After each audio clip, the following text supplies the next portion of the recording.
Good morning and welcome to today's verse. Today's verse comes to us from the book of Proverbs chapter 17, verse 28, and I will read it. Even a fool is counted wise when he holds his peace. When he shuts his lips, he is considered perceptive. That is, he's considered intelligent. He's considered smart. You know, the book of Proverbs has a lot to say about how we use our mouth, how we use our tongue, what comes out of our mouth.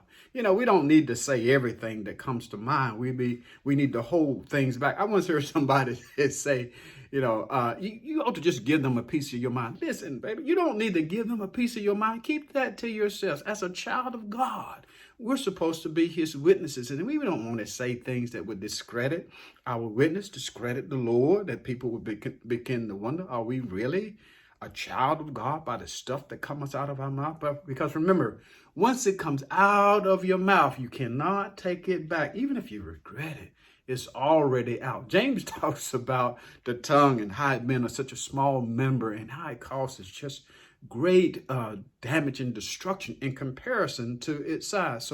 So no one can tame the tongue.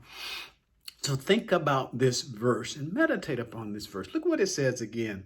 Even a fool is counted wise when he holds his peace. It reminds me of Mark Twain saying that it is better to be considered a fool than to open your mouth and remove all doubt. And I imagine he got that from this verse here. I pray that you would meditate upon this verse, and it would be a word of conviction to you today. And encouragement and conviction.